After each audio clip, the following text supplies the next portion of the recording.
Hello. Welcome once again to the Turret of Pleasure. I'm your host, Zip Gun, the Lord Chamberlain of the Enchanted Kingdom. I'm sitting here with my Emperor, discussing aviation concerns, playing a bit of hockey, and figured I should tell a story that I kind of had come full circle on me a few months back now, but it was one of those things where, I don't know, as a record collector, and I'm a real record nut in many regards, I often wonder if other people who are sort of obsessive about records ever wonder if they ever make a difference to the music that they love. And I'm here to tell you that you can make a difference. As my story will illustrate, many years ago now, I'm going to say it was 1993 or 4, I was on tour with the band. I was in the Show Business Giants, and we were on tour in Alberta. And we got stuck in Calgary for, I think it was almost a week. A couple of gigs got washed out, and so I took it as my mission to go and inspect every record store in town, which was lots of fun. And I found one, and I can't remember the name of it, but they had a lot of good records. Back when it was records, 1993 and 95. I can't remember exactly what year this is. I'm sure somebody can find out for me. Early 90s.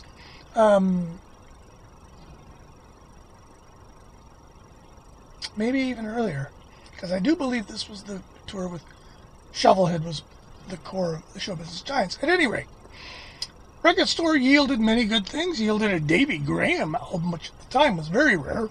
I was delighted to find it and pay, $40 for it. But it also had a good selection of eclectic stuff. And there was one record there, it spoke to me to come and look at it. And I went and looked at it, and it was utterly foreign to me. And by that I mean there was no, like when I look at a record in a store, I look for something to identify with.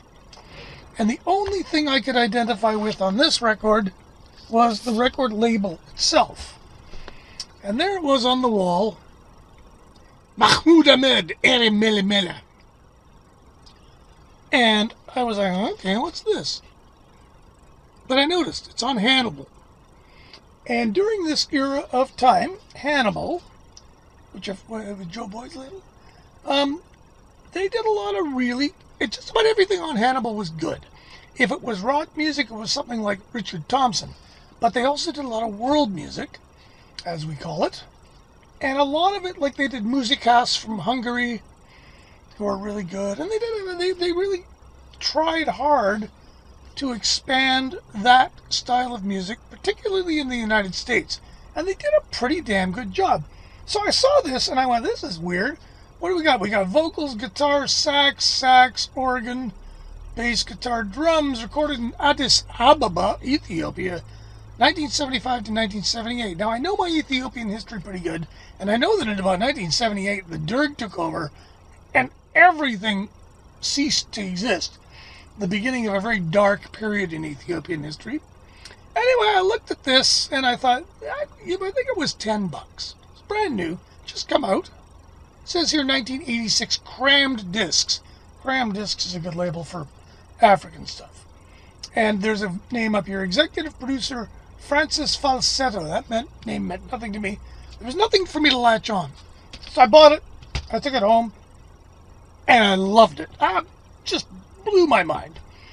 How do you describe Mahmoud Ahmed or Ethiopian music of the era in general? It very roughly and approximately. It's like James Brown and the Famous Flames from Saudi Arabia. And technologically they were a fair bit behind the West. So in 1975, these recordings consisted of basically in the national radio station, Mahmoud and his band would assemble. I think they might have had 2 good mics. They'd record it and they'd make records. And Ethiopia's a big country, a lot of people, very poor, But they had a record industry. And this was the first commercially available in the West recording of music from what I now call classic Ethiopian era. Couldn't get enough of it. And I bought this particular record now.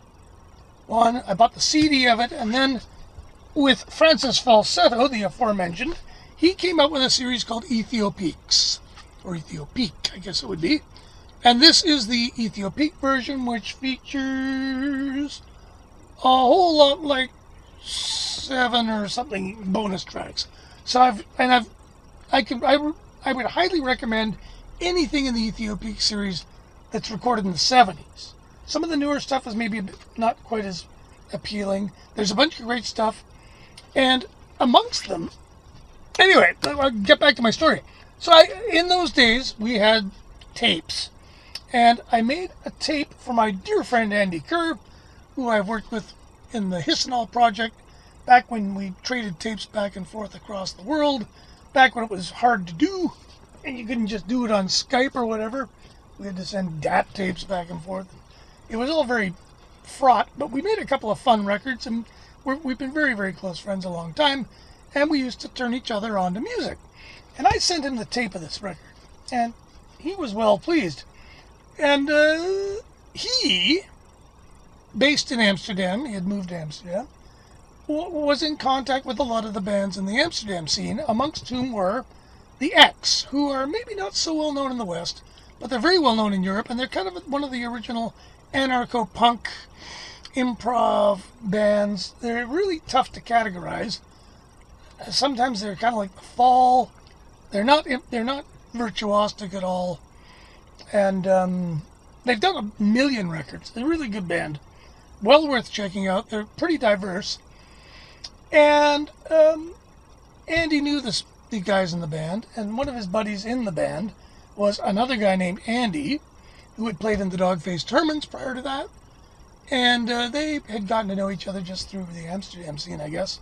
And so Andy Kerr, my friend, in turn passed the tape along to Andy of the X. And didn't see him for a while after that. The X were pretty busy. They were making records with everybody. Then Tom Cora and all kinds of really cool records came out. They did a box set of singles, which Mr. Kerr actually played a guest spot on. And they were busy. They were really happening. Anyway, Andy Kerr went to see them in Amsterdam, sort of on their return from a tour, I guess. And he remarked that they were really different. And the difference was a real neat thing. And he mentioned this to Andy, the guitar player, after the show.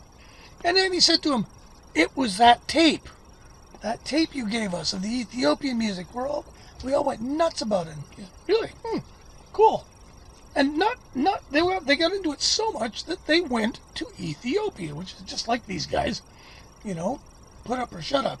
And they went to Ethiopia, and from what I understand, spent some time there. Now, in Ethiopia, like I mentioned, the Ethiopique series covers all the hit singles and stuff that they put out in the 70s. And then there's a few things like this. Now, this is really cool. The negus of the saxophone. I'm embarrassing myself even attempting to pronounce anything to do with this record. Getachew Mikuria. And this is a great record, deeply Ethiopian. I don't want to say it's like if Coltrane was Ethiopian, but tenor sax of a very emotional sound. And one of the Ethiopiques, number 14, I love it. Now, I never heard of this guy until this CD came out. However, the X, they met him. And not only that, and I had no idea this had happened, they met him and they played a bunch of shows with him. And so I was in my favorite rock emporium in Victoria, BC, Ditch, or one of my favorites anyways.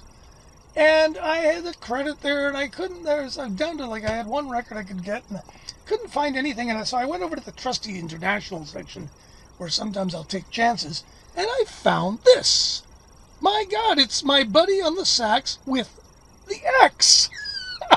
And I think it's mostly live recordings. Andy on guitar. GW Sock, their singer, who's been with them since the get-go, there's not been a lot of change in the X in personnel. At any rate, this is neither a Getachew Mercuria record, nor is it an X record. It really is a meeting of the minds.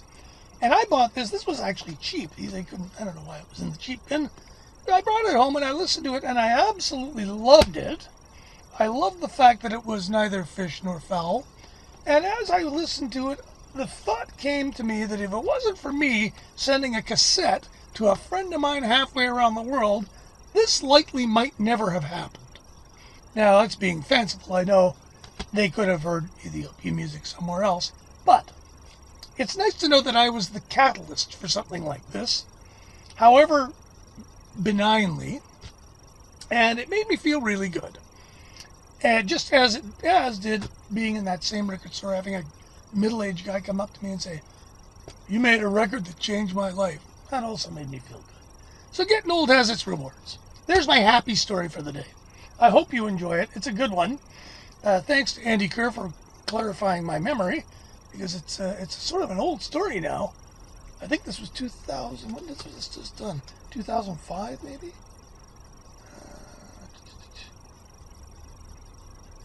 I can't see. But it's old news, but I didn't know about it. Delighted to find it.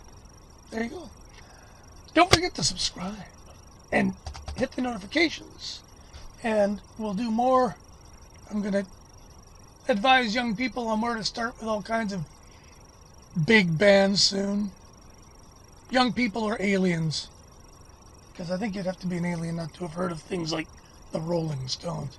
But anyway, that comes later. Take care of each other, and we'll talk to you later. Thanks. Bye.